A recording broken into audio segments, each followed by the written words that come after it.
बहुत बहुत स्वागत है आप सभी का। नमस्कार, मैं हूं आपके साथ प्रीति। आइए बुलेटिन की शुरुआत करते हैं सुबह 9 बजे की हेडलाइंस के साथ। खुफिया एजेंसियों की चेतावनी के बाद दिल्ली समेत कई राज्यों में बढ़ी सुरक्षा। गुजरात में एनएसजी की 4 टीमें तैनात। 10 आतंकियों के पाकिस्तान से घुसपैठ की आशंका।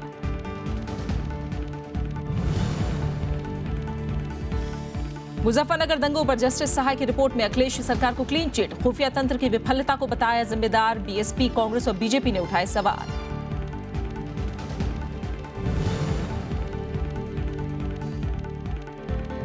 असम में कांग्रेस का यूनाइटेड पीपल्स पार्टी के साथ गठबंधन। 122 पर कांग्रेस और 4 सीटों पर यूपीपी लड़ेगी चुनाव।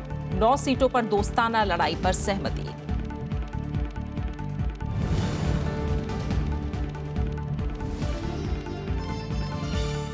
उत्तर प्रदेश विधान परिषद चुनाव में समाजवादी पार्टी ने जीती 31 सीटें। बीएसपी को 2, कांग्रेस को 1 और निर्दलीय के खाते में 2 सीटें।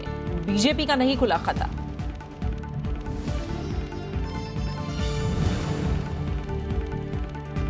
और भारत छठी बार बना एशिया कप चैंपियन। फाइनल में बांग्लादेश को 8 विकेट से हराया। धवन बने player of the match.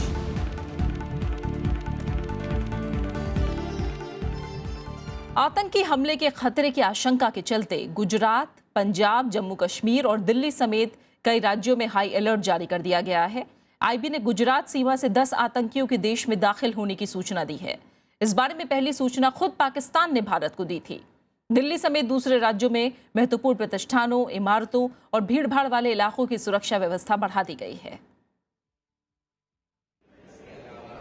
Lashkar-e-Taiba और जैश-ए-मोहम्मद के 10 संदिग्ध आतंकवादियों के देश में घुसने की खबर के बाद गुजरात समेत पूरे देश में सुरक्षा बढ़ा दी गई है। खबर मिलने के बाद गुजरात में एनएसजी की 4 टीमों को तैनात कर दिया गया। मुख्यमंत्री आनंदीबेन पटेल ने कहा है कि सरकार किसी भी स्थिति से निपटने के लिए तैयार है। जो सुविधाएं हमारी ओर से करनी थी, सभी सुविधाएं हम लोगों ने कर दी है। कोई चिंता की बात नहीं है। सुरक्षा के मद्देनजर गुजरात में महत्वपूर्ण प्रतिष्ठानों, संवेदनशील इलाकों और प्रसिद्ध सोमनाथ मंदिर समेत प्रमुख मंदिरों की सुरक्षा में इजाफा कर दिया गया है। खतरे को देखते हुए सोमनाथ मंदिर में होने वाले सांस्कृतिक समारोह को स्थगित कर दिया गया है। साथ ही सभी पुलिसकर्मियों की छुट्टियां रद्द कर दी गई हैं।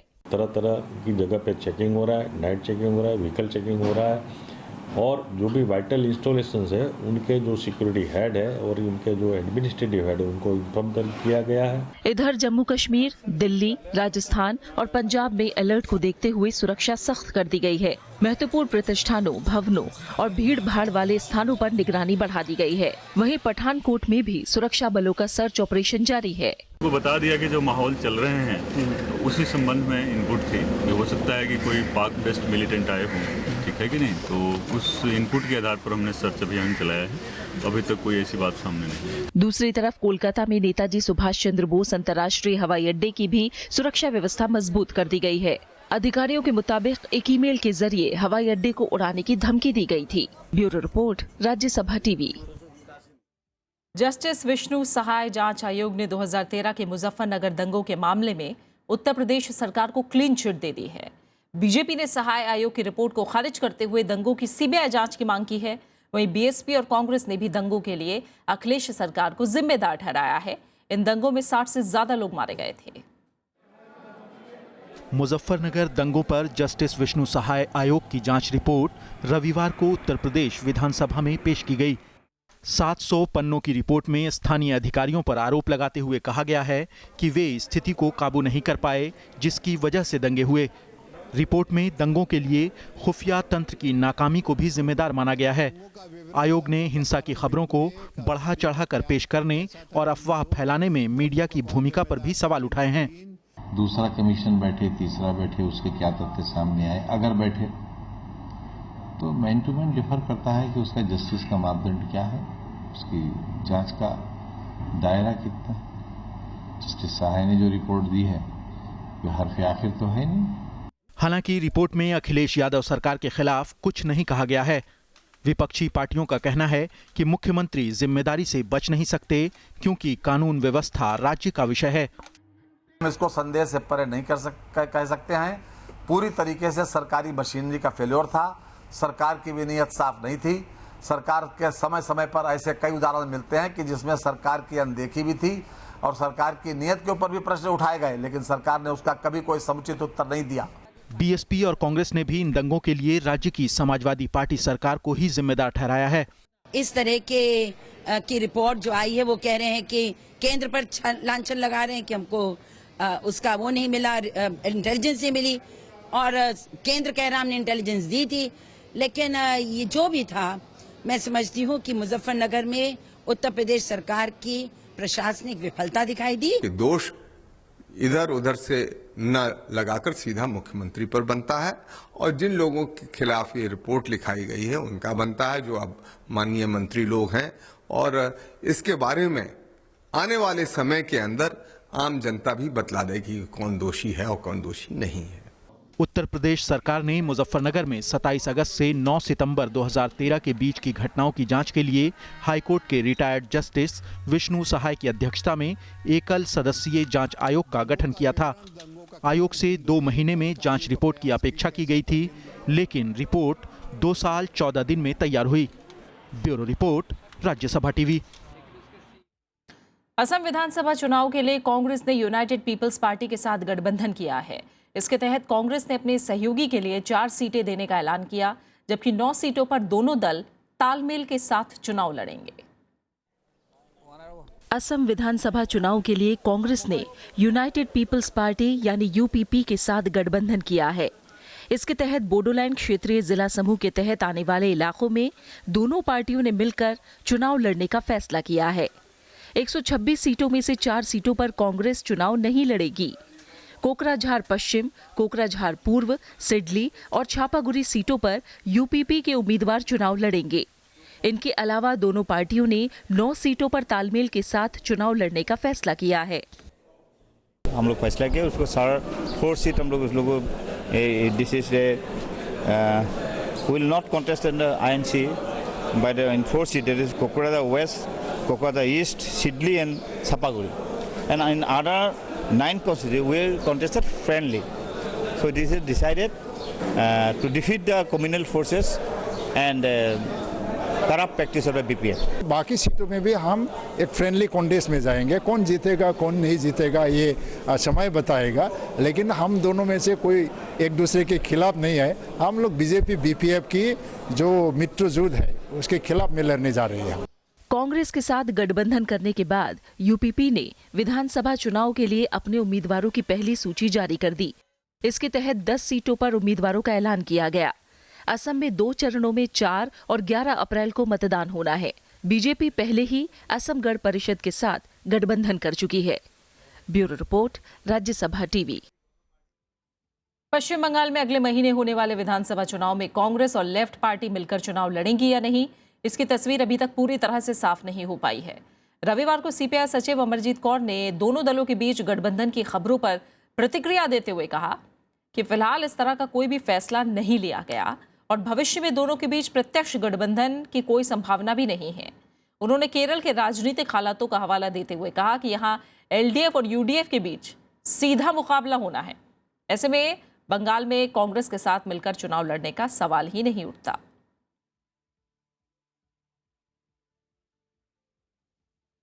उत्तर प्रदेश विधान परिषद चुनाव में समाजवादी पार्टी ने शानदार प्रदर्शन किया है।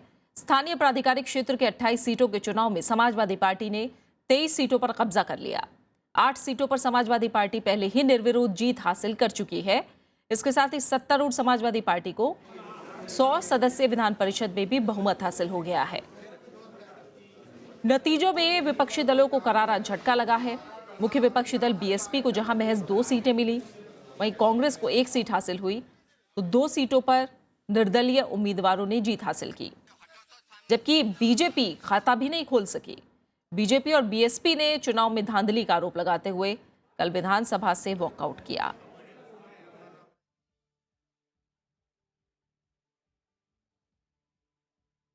पूर्व वित्त मंत्री पी चिदम्बरम ने अपने बेटे कार्ति के ऊपर लगे सभी आरोपों को खारिज किया है। उन्होंने केंद्र सरकार पर आरोप लगाया है कि बेटे की आड़ में उन्हें निशाना बनाया जा रहा है। दूसरी तरफ बीजेपी का कहना है कि जांच से सच्चाई सामने आ जाएगी।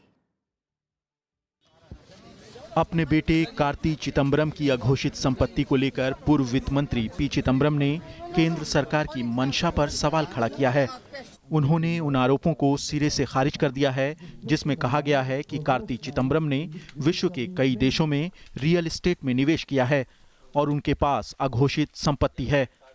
चिदंबरम ने केंद्र सरकार से कहा है कि यदि सरकार ये मानती है कि कार्ति के पास कथित अघोषित संपत्ति है तो उनके बेटे ऐसी संपत्ति को 1 रुपये की नाम मात्र की कीमत पर ट्रांसफर करने के लिए तैयार हैं। वो इसके लिए दस्तावेज भी तैयार करा देंगे। उन्होंने ये भी कहा कि वो ये बयान अपने परिवार के सभी सदस्यों की तरफ से जारी कर रहे हैं। बयान में उन्होंने साफ साफ कहा है कि कार्ति विरासत में मिली संपत्ति के प्रबंधन के अलावा एक वैध व्यवसाय चलाते हैं। उन्होंने कहा कि कार्ति कई सालों से टैक्स रिटर्न भर रहे हैं जिसमें संपत्ति और देनदारियों की पूरी जानकारी दी गई है। वहीं बीजेपी का कहना है कि कार्ति के ऊपर यूपीए के शासनकाल में ही आरोप लगे थे। चिदंबरम का नाम उस समय उठा था जब यूपीए सरकार थी और चिदंबरम साहब स्वयं एक मंत्री थे। और जहां तक मुझे याद आ रहा है पार्लियामेंट के सामने, संसद के सामने उन्होंने शायद कहा था जब प्रश्न उठे थे कि कानून अपना काम करेगा। यदि उन्होंने कुछ गलत नहीं किया तो कुछ घबराने की बात नहीं है।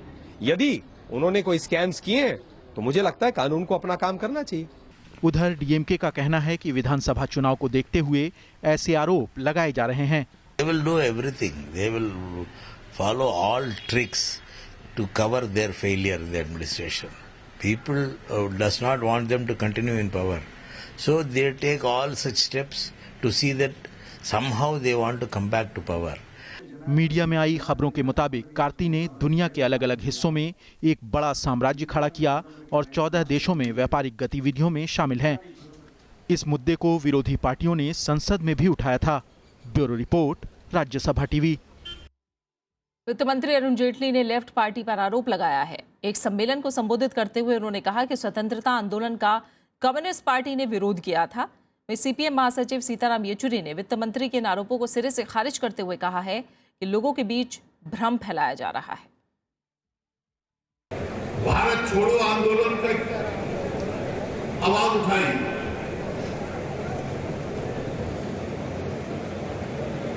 तो शायद हम लोग याद करें कि उस वक्त की कम्युनिस्ट पार्टी साम्यवादियों ने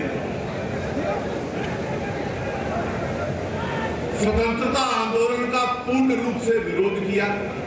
ये पूरा नेशनलिज्म के ऊपर डिबेट, ये एक जबरदस्ती एक एजेंडा थोपा जा रहा है बीजेपी आरएसएस की तरफ से। छत्तीसगढ़ के रायपुर में एक चर्च को निशाना बनाया गया। आरोप है कि कुछ लोगों ने रविवार को चर्च में जबरन घुसकर तोड़फोड़ और मारपीट की है। चर्च पर हमला उस समय हुआ जब वहां प्रार्थना चल रही थी। तोड़-फोड़ की ये तस्वीरें रायपुर शहर के कचना गांव के चर्च की हैं। आरोप है कि हिंदू संगठन बजरंग दल के कुछ कार्यकर्ताओं ने रविवार को यहां जबरन घुसकर उपद्रव मचाया। चर्च में लोगों के साथ मारपीट की, जिसमें कईयों को चोटें भी आईं। चश्मदीदों के मुताबिक हमलावरों ने पूरे चर्च को बाहर से घेर लिया था। बजरंग दल वाले अपना नारा लगा रहे थे, जय श्री राम बोल रहे थे और बजरंग दल के अपने उनके नारे लग रहे थे और सीधा अंदर घुसे और जाके तोड़ फोड़ करने लग गए। महिलाओं के कपड़े फाड़ दिए, 1-2 साल के बच्चे को उठा के जमीन पर पटक दिया।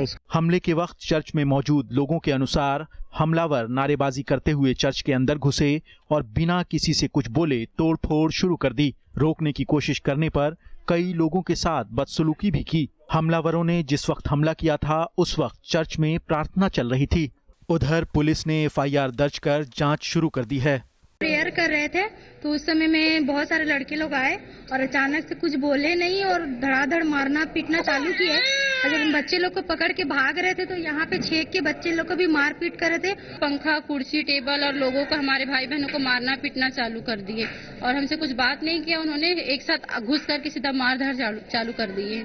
प्रार्थी ने जो बातें बताई है, जो भी उनके तथ्य आए हैं, उसके आधार पर पुलिस ने एफआईआर लॉन्च किया है और पुलिस उस पर जो भी धाराएं एप्लीकेबल है उसके आधार पर पुलिस उस पर कार्रवाई कर रही है। क्रिश्चियन फोरम के अध्यक्ष पन्ना लाल का दावा है कि पिछले 1 महीने में अलग अलग चर्चों पर ये चौथा हमला है। Bureau report, Rajya Sabha TV. प्रधानमंत्री नरेंद्र मोदी ने महिला जनप्रतिनिधियों को संबोधित करते हुए महिला नीति विकास के महत्व पर जोर दिया है। साथ ही महिला जनप्रतिनिधियों से आधुनिक तकनीकों के इस्तेमाल की बात कही। प्रधानमंत्री ने कहा कि महिलाएं पहले से ही सशक्त हैं और कई भूमिकाओं में समाज और देश के लिए योगदान देती रही हैं। प्रधानमंत्री नरेंद्र मोदी ने महिला जनप्रतिनिधियों से प्रभावी जनप्रतिनिधि बनने के लिए आधुनिक तकनीक का सहारा लेने, साथ ही इसके लिए ई-पोर्टल तैयार करने की बात कही। रविवार को महिला जनप्रतिनिधि सम्मेलन को संबोधित करते हुए प्रधानमंत्री नरेंद्र मोदी ने कहा कि समाज के सभी क्षेत्र में महिलाओं ने कामयाबी की नई इबारत लिखी है। ये जो महिला सशक्तिकरण,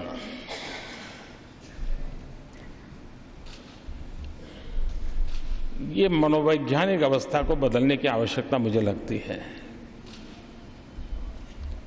सशक्तिकरण उनका होता है जिनका सशक्त नहीं है, लेकिन जो इन सशक्त है उनका सशक्तिकरण कौन करे? सम्मेलन को सफल बताते हुए लोकसभा अध्यक्ष ने इस तरह के कार्यक्रम को अंतर्राष्ट्रीय स्तर पर भी किए जाने की बात कही। आप सब लोगों ने मिलकर उनको ये प्रेरणा दी है कि हाँ, ये बात एशिया लेवल की भी हो सकती है, हमें ये करना चाहिए। ये ताकत आपने दिखाई, सबने एकत्रित आकर के, इसी बात पे आप आगे चलते रहे। वहीं पूर्व राष्ट्रपति प्रतिभा पाटिल ने समापन सत्र में महिलाओं को आर्थिक मंच पर मजबूत करने की हिमायत की। महिला सशक्तिकरण की बात कर रहे हैं तो उसकी शिक्षा, आरोग्य ये तो है ही, पर सबसे बड़ी अगर बात है तो उसकी आर्थिक, वो जो निर्भर है आर्थिक दृष्टि दूसरों पर, इसको हमें हटाना पड़ेगा। उसको आर्थिक स्वावलंबन कराना बहुत जरूरी है।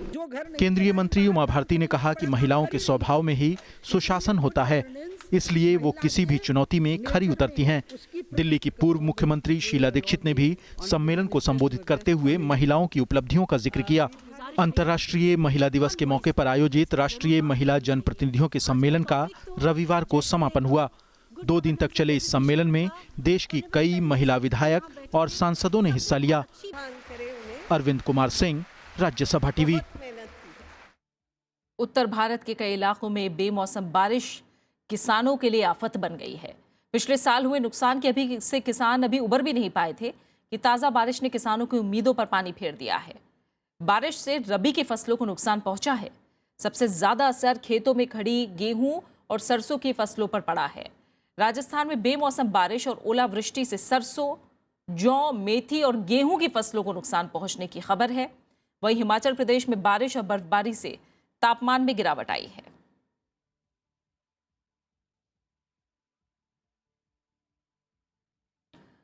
पाकिस्तान ने भारत के साथ रिश्ते बेहतर बनाने की दिशा में कदम उठाते हुए रविवार को 87 भारतीय कैदियों को रिहा कर दिया। इनमें 86 भारतीय मछुआरे हैं जिन्हें अंतर्राष्ट्रीय जल सीमा उल्लंघन के आरोप में गिरफ्तार किया गया था। ये सभी लोग आज पंजाब के वाघा बॉर्डर से देश वापसी करेंगे। दरअसल पाकिस्तान ने 173 भारतीय कैदियों को रिहा करने की घोषणा की है। इसके तहत बाकी 86 लोगों को इस महीने की 21 तारीख को छोड़ा जाएगा। छोड़े गए कैदियों में से कई 2 साल से भी ज्यादा समय से पाकिस्तान की जेलों में कैद थे। कई बार दोनों देश एक दूसरे के मछुआरों को जल सीमा उल्लंघन के चलते गिरफ्तार कर लेते हैं। अरब सागर में समुद्री सीमा सही तरीके से परिभाषित नहीं है और इस वजह से दोनों तरफ के मछुआरे अंतर्राष्ट्रीय जल सीमा का उल्लंघन कर जाते हैं।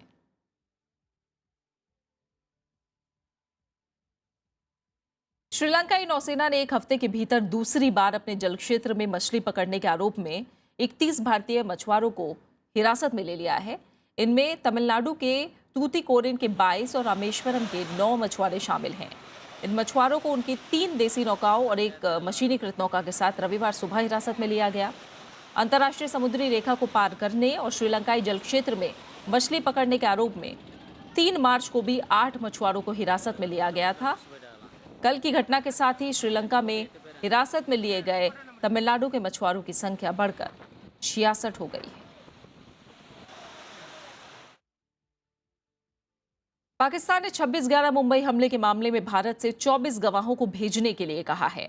अभियोजन पक्ष के प्रमुख चौधरी अजहर ने जानकारी दी कि विदेश मंत्रालय ने सभी 24 भारतीय गवाहों को मुंबई हमले के मामले में अदालत के सामने रिकॉर्ड करने के मकसद से बुलाने के लिए भारत सरकार को लिखा है।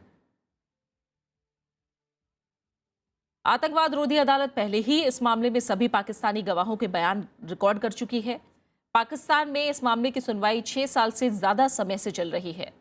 पाकिस्तान का कहना है कि मामले की सुनवाई आगे बढ़ाने के लिए भारतीय गवाहों की पेशी जरूरी है।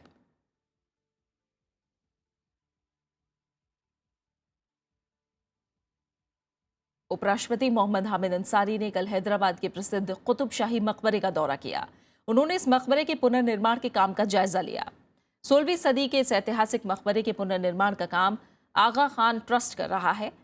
उपराष्ट्रपति ने सरकार को आगा खान फाउंडेशन से मकबरे को पर्यटन के लिहाज से आकर्षक बनाने की संभावनाएं तलाशने की अपील की। उपराष्ट्रपति के साथ तेलंगाना के राज्यपाल ESL नरसिम्हन भी मौजूद थे। 100 करोड़ रुपए की लागत से पुनर्निर्माण का काम 10 साल में पूरा होगा। इससे पहले उपराष्ट्रपति ने दौरे के पहले दिन कृषि अर्थव्यवस्था से जुड़े निवेश और सब्सिडी सम्मेलन की अध्यक्षता की थी।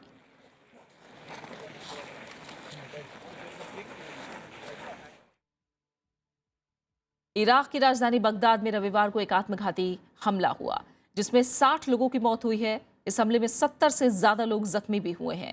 यह हमला बगदाद से कुछ दूरी पर मौजूद हिला शहर के पास एक चेक पॉइंट पर हुआ। आत्मघाती हमलावर एक ट्रक में सवार होकर आया था, जिसमें विस्फोटक भरा हुआ था।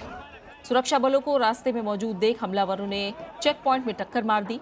हालांकि आतंकी संगठन इस्लामिक स्टेट ने इस हमले की जिम्मेदारी ली है। कहा जा रहा है कि यह हमला इलाके में अब तक का हुआ सबसे बड़ा हमला है। इससे पहले 2014 में इस शहर में कार बम धमाका हुआ था, जिसमें 35 लोगों की मौत हो गई थी।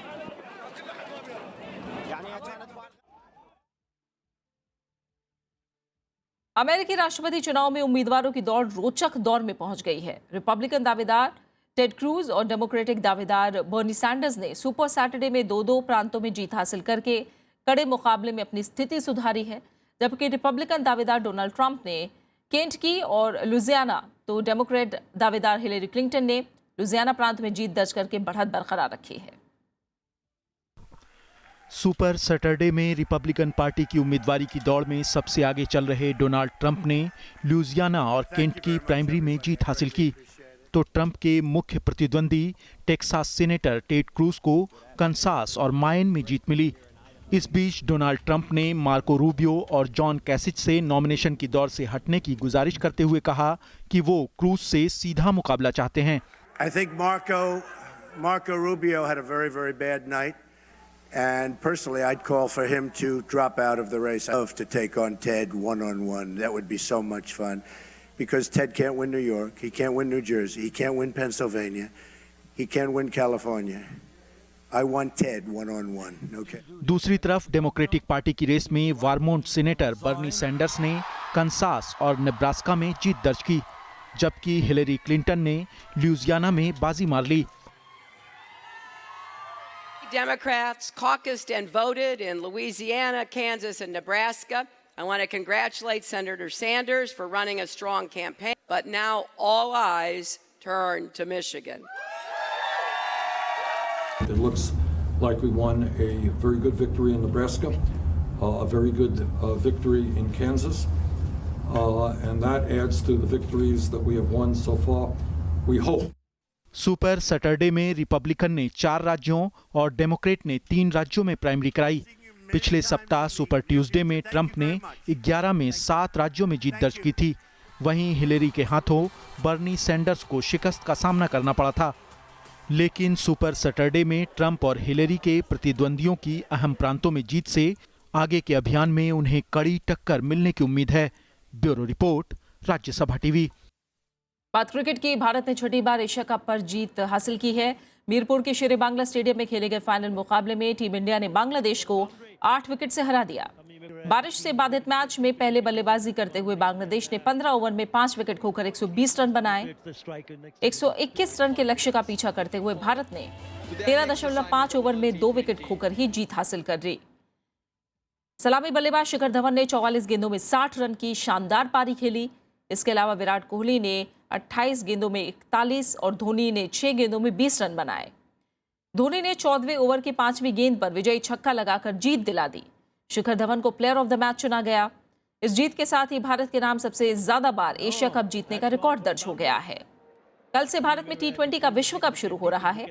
एशिया कप जीतने के बाद कप्तान धोनी ने कहा कि टीम इंडिया वर्ल्ड T20 के लिए सही राह पर है।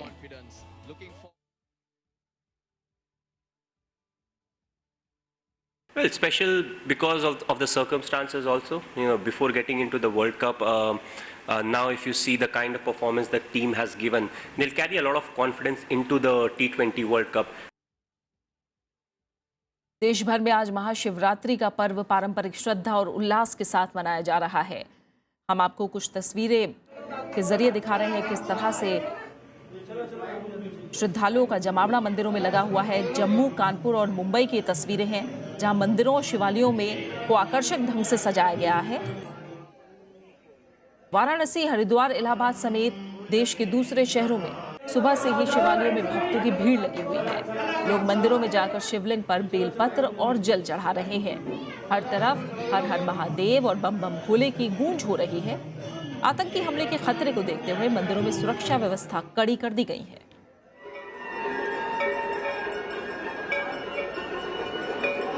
आज सुबह से ही भक्तों का तांता तमाम मंदिरों में लग रहा है। नदी के घाटों पर लोगों का हुजूम उमड़ा है और हर तरफ हर हर महादेव के जयकारे सुनाई दे रहे हैं।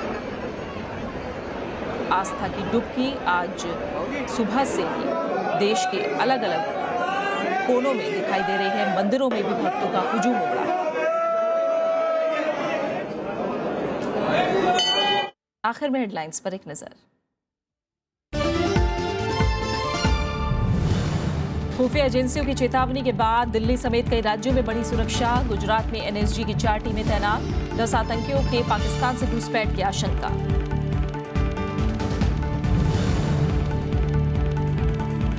मुजफ्फरनगर दंगों पर जस्टिस सहाय की रिपोर्ट में अखिलेश सरकार को क्लीन चिट। खुफिया तंत्र की नाकामी को बताया जिम्मेदार। बीएसपी, कांग्रेस और बीजेपी ने उठाए सवाल।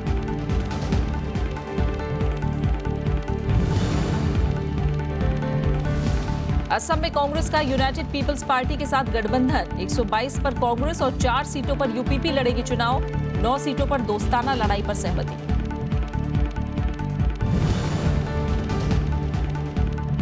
उत्तर प्रदेश विधान परिषद चुनाव में समाजवादी पार्टी ने जीती 31 सीटें। बीएसपी को 2, कांग्रेस को 1 और निर्दलीय के खाते में 2 सीटें। बीजेपी का नहीं खुला खाता।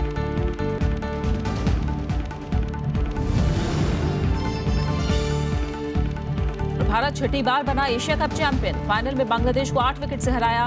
धवन बने प्लेयर ऑफ द मैच।